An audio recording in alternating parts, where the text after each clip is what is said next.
again on the show this morning. And just in case you are joining us for the first time, this is Inside Nigeria, a show where we seek to keep you well informed about the happenings around you. My name is Tion Joseph, and this morning I'd like to start the show with Nigeria's most influential newspaper, which is the Leadership newspaper.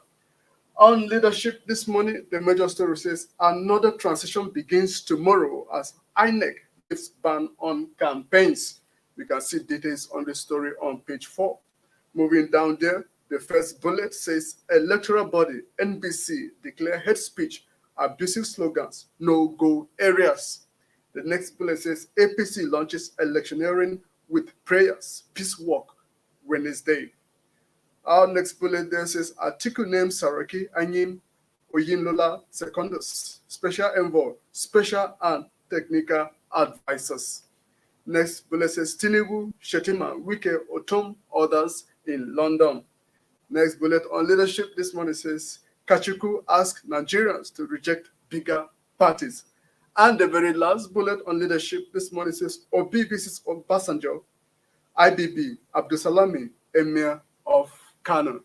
That is all we'll be taking for Leadership. This morning we will crave your indulgence to hop onto our website www.leadership.ng to find these stories and much more.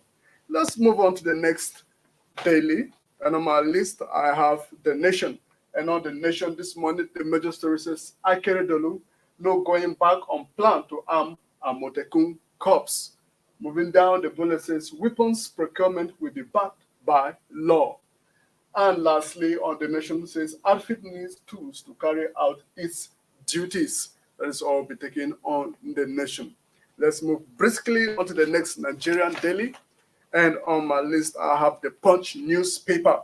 And on the Punch this morning, the major story says 24 hours to campaigns. INEC can Sultan won parties. Supporters against violence. Moving down there, the first bullet says commission to publish voter register. January 2023. SGF sues for peace. Moving down there says, avoid utterances, actions capable of causing violence. This is coming from Sanwo Olu Yakubu. The very last bullet on Punch this morning says, Afenifere justifies Obi's endorsement. Tinubu's team films tackles Adebanjo. That is all be taken on the Punch. Let's move briskly to THISDAY newspaper. And on this day, the major story says, Otom breaks with Wike, says he's not supporting a youth removal. Moving down to the first bullet says, reaffirms confidence in his ability to lead party to victory. Next bullet says, PDP stakeholders pressure Atiku to prevail on chairman to quit. Next bullet says, Dino Melaye, we are not threatened by our competitors. The very last bullet on this day says ex-VP appoints Saraki Anyim Shekarau, Secondus, others special advisors. That's all we'll be taken on this day.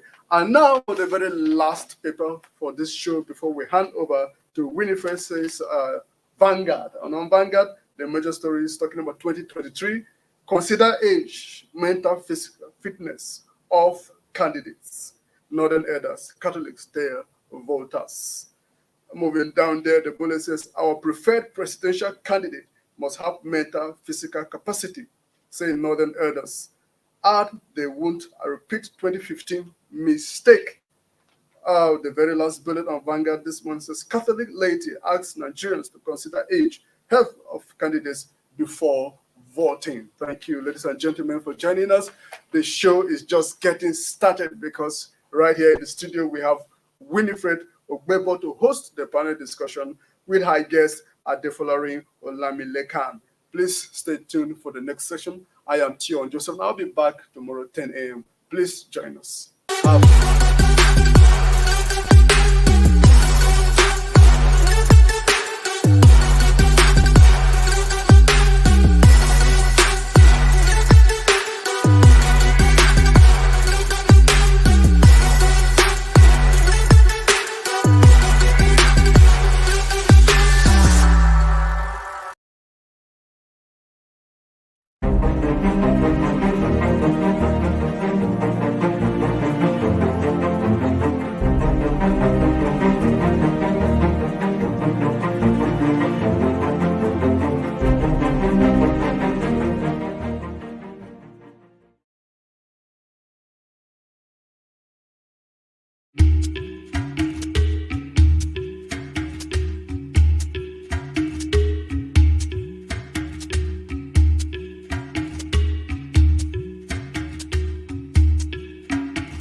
Hello, good morning, and welcome to Inside Nigeria, and on Leadership Podcast. My name is Takta David, your host for today's edition. I'll be standing in for Winifred, but she's unavoidably absent. And today we are going to be discussing some big stories that made the headlines. But with me to do justice to some of these stories is Mr. Adefolari Olamilekon, a political economist and newspaper columnist, who is here with us to discuss some of the big stories that we are going to be discussing from some of the major dailies in Nigeria. And we'll be starting with Nigeria's most influential newspaper, which is the Leadership. Mr. Ade, you're welcome to the show. Thanks for having me once again on Leadership Podcast. All right, we'll begin with the Leadership. We'll look at some of the big stories that made the headline. And we have, we're in the era of a political dispensation where we are going to be having campaigns in less than 24 hours now. Exactly. So the big story here is on politics. The big story is on politics. And you're looking at the screen, and the big story here, it says,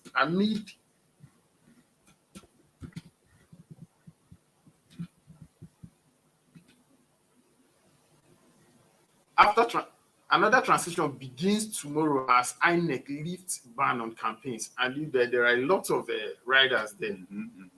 I should have sent you the soft copy, but I didn't. So we'll try to look at the screens and you see some of the listen. But we're in the era of campaigns. And we're going to be starting tomorrow. And the latest development now says the ruling party has postponed their own, the kickoff of their PCC own inauguration. Yes. So this story is now telling us what should we expect as Nigerians as we begin as campaigns begin tomorrow.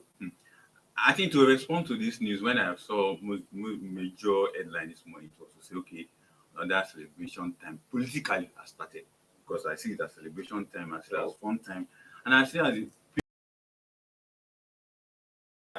from the political class of ordinary people on the way forward towards 2023 and beyond.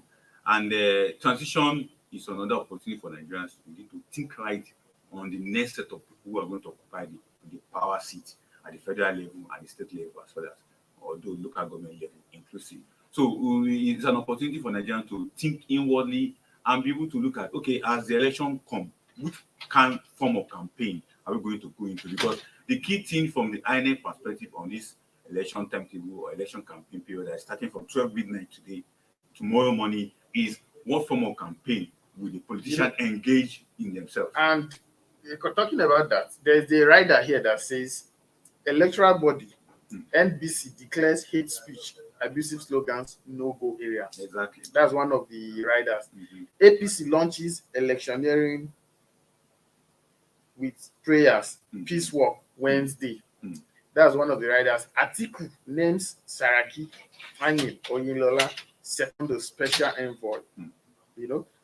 And then we have some technical advisors. We have Tinubu, Shetima, Wike, Otom, others in London. Kachiku asks Nigerians to reject bigger parties.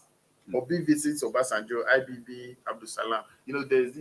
There's a lot that has been loaded in this story. So you're talking about areas that Nigerians should concentrate. And the electoral body is telling you should not use hate speech. And pre-election period has always been on ethnicity, religion, and all this. So what would you advise even the gladiators to avoid or try to use to maybe convince Nigerians? I think INEC have set it, and NBC also have set it, role in that. Two things we must stay away from: religious issues that have to do with the election and ethnicity issues that have to do with the election. Now, for the politicians, what else can they use to catch the people that will be more fair in the game is what is up to them. Are they going? No, and we must not forget, if we are removing religious ethnicity, we must also remove monetization aspect, because if they can't use these two cards, they will resort to using money. And now, apart from money, what else can you use to woo voters to yourself? That is where the discussion should start, and that's what kind of advice we'll give to the politician. So what else can they use? Now you have your document of whatever you're going to do come 2023 and thereafter. Then you also have your plan game of how you're going to implement those things. From my own understanding, what the politician will use that will be more better for them, burn money and ethnicity of religious card is the plan they have at hand. How workable is that plan? And how can Nigeria buy into it? How can voters buy into those plans? And that plan must be plan that they must have implementable plans. Yes, ingredients that when the people go through it, this is practical, this is pragmatic, and this can be seen to be something that can be materialized for them to see going forward. And that's what they should be concentrating on. You know, you're asking, you seem to be asking the politicians too much. You're saying they should not do this, they should not use money politics. But looking at the Nigerian political dispensation so far, it has always been money politics. Taking money out of this whole thing, you know, looking at a lot of people emerged, they rolled onto money bags to become candidates and whatever. So when you take money out of it, how do you think they'll be able to campaign? The issue is this, you know, why they use money at their primaries was because this kind of discussion we're having now was not in their act, was not table before them that there's no need for money, there's no need for ethnicity or whatever to be playing into the primaries. But now we are now going to the field. At the field level, we cannot roll out money. Definitely they will print t-shirt, they will print face card, they will print umbrella, they will buy new brooms. And the other party also share whatever leaflet they want to share or something they want to share. But what we're talking about is that buying the consciousness of the people through cash is what should be rolled out. If they use it in the I think the Electoral Act has already taken care of that. Definitely. But they have a way of maneuvering. I know what you think they can still, the participants, the gladiators can still bypass if the people are ready to be willing to maneuver the Electoral Act. Yes. Now if the people that are going to be at the receiving end of those cash are going to make themselves available to be willing to in the hand of the politician, they can manipulate. Take for instance, like they are going to campaign ground now, and there's a bag of money that will be shared for transport or mobilization of people. They will collect it to bring them to the field. But is that enough to buy your conscience to vote for a particular? The issue is that knowing in the next 4-5 years they'll come back again and you'll be complaining. The next 2-3 years they will come back and still buy your vote, and then they will leave you. Exactly. You know, because people are already understood that okay, if they give them that 3,000, they will not use that personal money to go to that field. Or if they hire a vehicle for them, they will get something from it. But at this point in time, to begin to conscientize people that even the transport they will give you to be mobilized to the field, reject it if possible. Then you won't be able to go to the field. The issue is not that they cannot be able to go to the field. At least they should use like what is happening currently now with one of the leading political parties. Everybody is mobilizing by themselves for themselves to go to the field to go and campaign. Can the other two leading parties also do that? That's interesting. We'll move to the next paper and see some of the big story over there.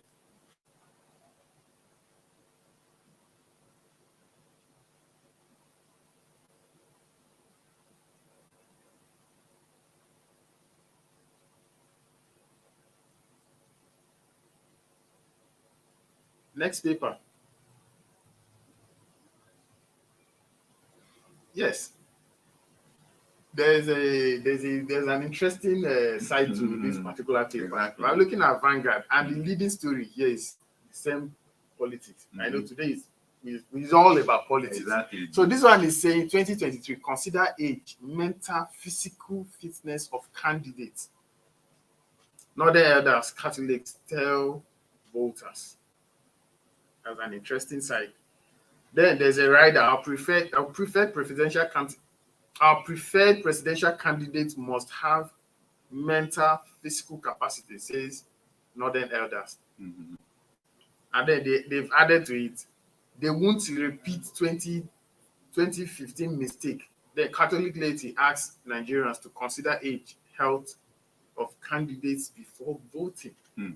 These are interesting times, and what they are saying is very, very interesting, and it's very, very instructive. I think this is the first time we will have leaders coming to speak on the issue of health and the issue of capacity, yes. issue of age. Normally, they will tell you age does not matter. You know, one thing about this particular criteria that these people are putting out is very key, is very respectful. We need to look at that, for example. But the other issue, just like I discussed in one of the sister stations this morning, was that apart from this, what else should we be looking out for? Competency, integrity, honesty of the leader, and the people that are going to work with him. How are you going to be able to assemble his team? Because what Nigeria needs right now beyond this is that even if we have somebody that is physically fit, they have the age, they have the fitness, everything, and he assemble people that will not take to instruction. We've had younger presidents who seem to have failed us. That is it, because on the both sides, you are looking at age, you are looking at people that are more younger, even governors that are more younger. What is their performance? But the key thing is this from this message is this: how can we make sure that we have the right person in the position? That's what they are trying to say. But if you look at the three candidates, all of them are over age, the age of retirement, according to our civil service rules and regulations. So we can say the three of the leading candidates are not even qualified. We are talking of age. In our only perspective of this, what this news is talking about, in perspective of physical fitness, 60 years old people already getting old, they are already getting feeble. And by that, the mental fitness, and it has been said all over the world, at least in every 10 to 20 people, there's people that are suffering from mental illness, quietly or openly. So we can also put that to the table. So what I'm trying to say is this: in all of this, we need a leader that has the competency to change the narrative of our economy, to change the narrative of our development, and to bring to fore the development that Nigeria yearn for. Although what they have said is very good, is very correct, but if you consider it deeply, the three leading candidates that they may be campaigning for secretly or overtly are not qualified based on their age and their physical fitness.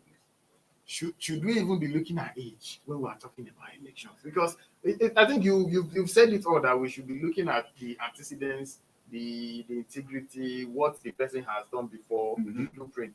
So should those things matter? If some, when you go to a family setting, it is the elders that preside over Exactly. And he is able to run the house, the house in such a way that people are, in an African setting. Now you come into the politics, but the problem is you've asked people to retire when they are 50, 60, and then you're coming above that to do this thing. Just look at the next paper. Let's leave that one for now. I think we'll still come to politics when we look at other paper. And the third paper here is the Nation, and it's an interesting site. Exactly. An area that interests me a lot. So this has to do with security and all this. So Akeredolu said, no going back on plan to arm Amotekun corps.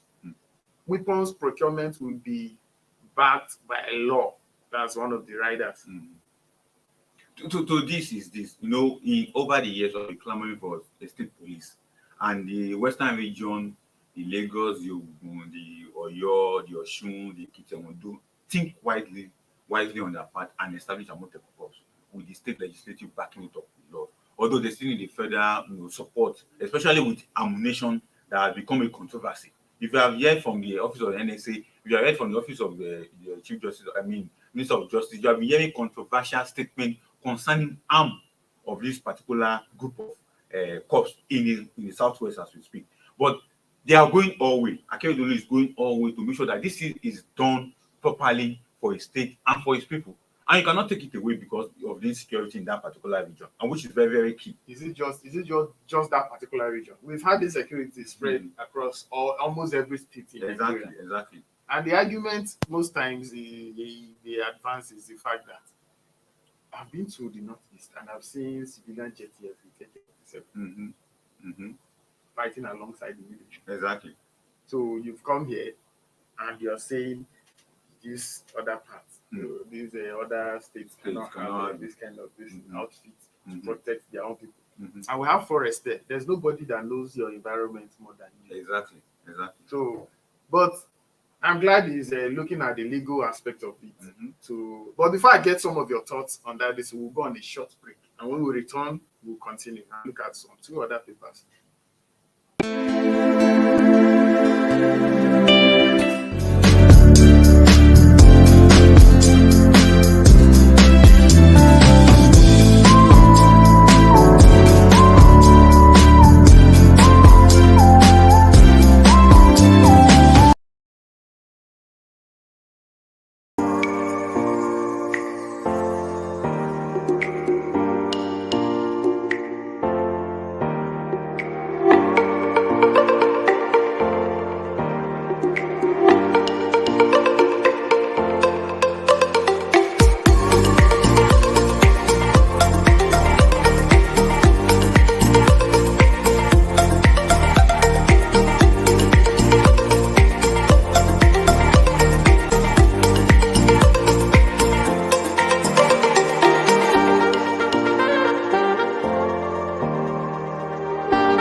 sponsorship, and advert placements, please contact 080-3688-6158. Last Word Leadership Podcast Studio. You have the last word.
Inside Nigeria, keeping you informed on what matters.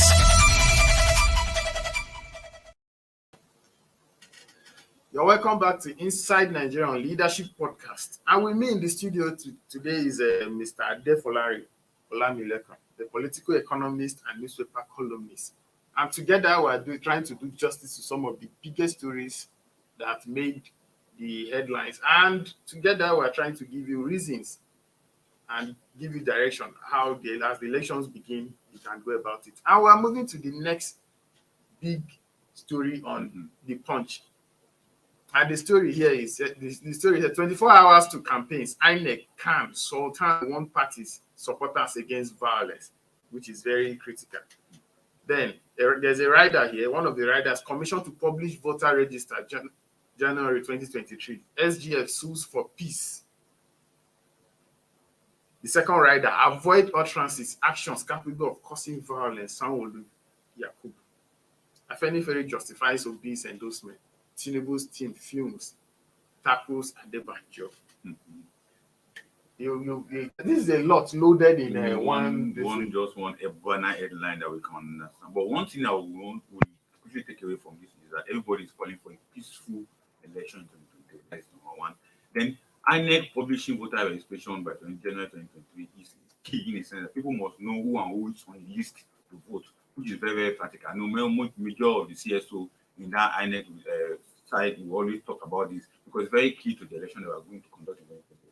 But one of the rider is avoid utterances, action capable of causing violence.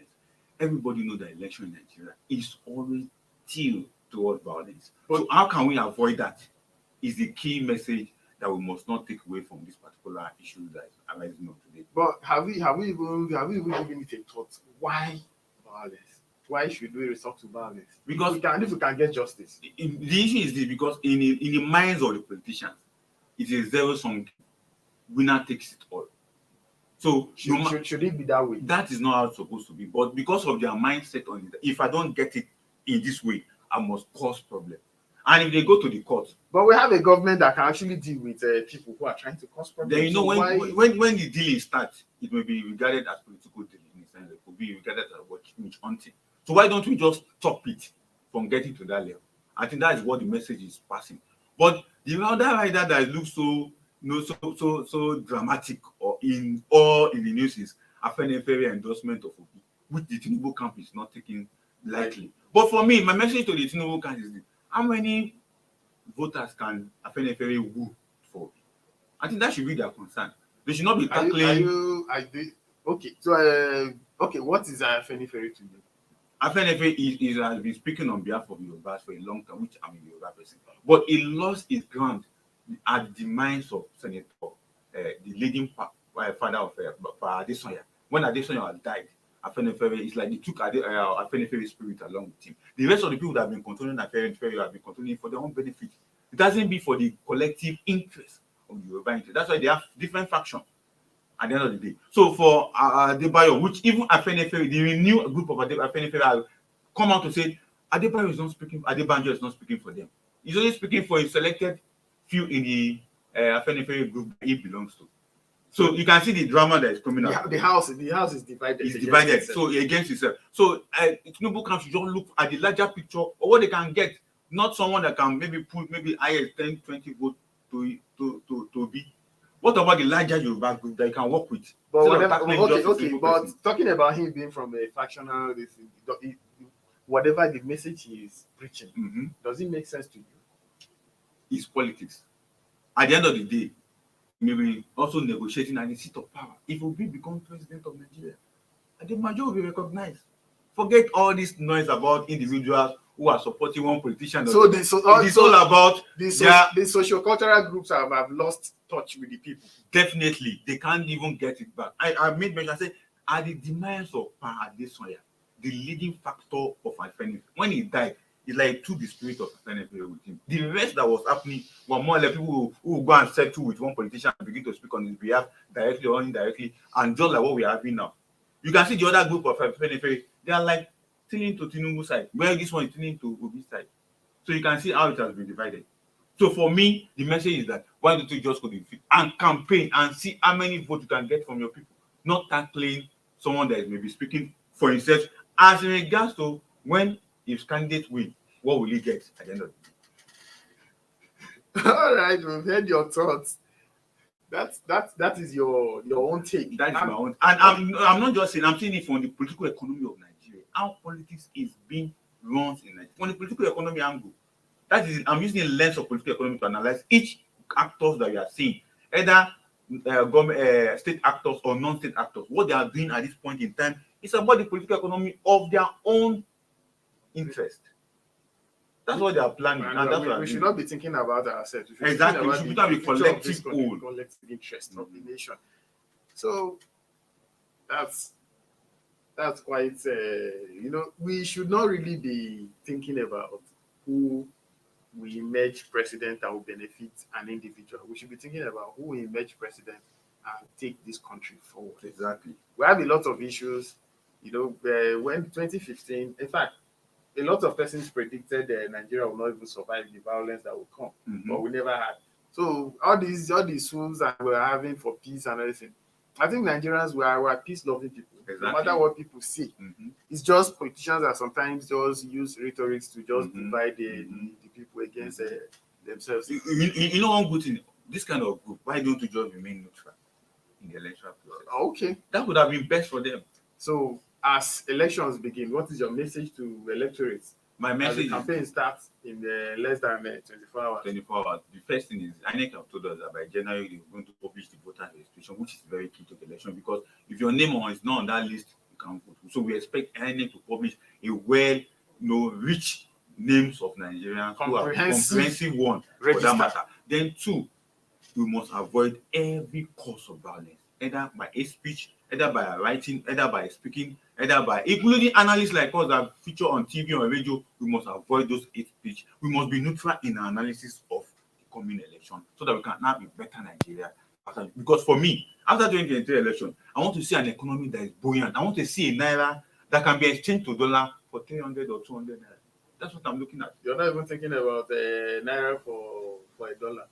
That's what I think. A naira that can exchange for 200 to a dollar. Because we see you are looking for a naira that can exchange for 100 naira. You can't, because there's a power behind international currency exchange that most of us do not understanding, except you go into critical thinking about the economy of the world. All right, thank you.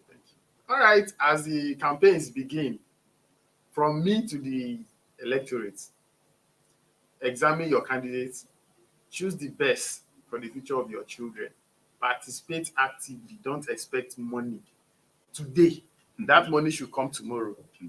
All right, Mr. Adefolari, thank you for your time, for coming on the show.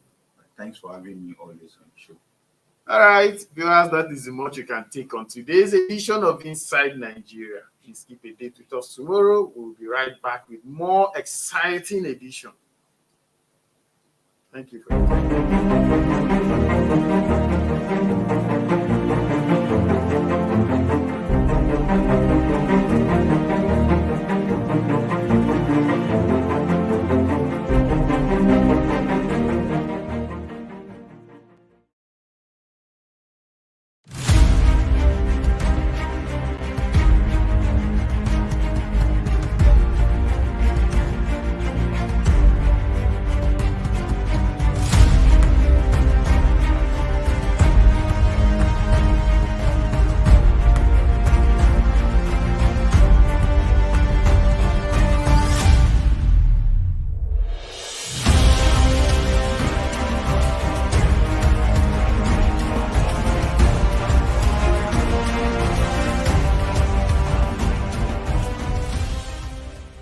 Thank you for watching. For sponsorship and advert placements, please contact 080-3688-6158. Last Word Leadership Podcast Studio. You have the last word.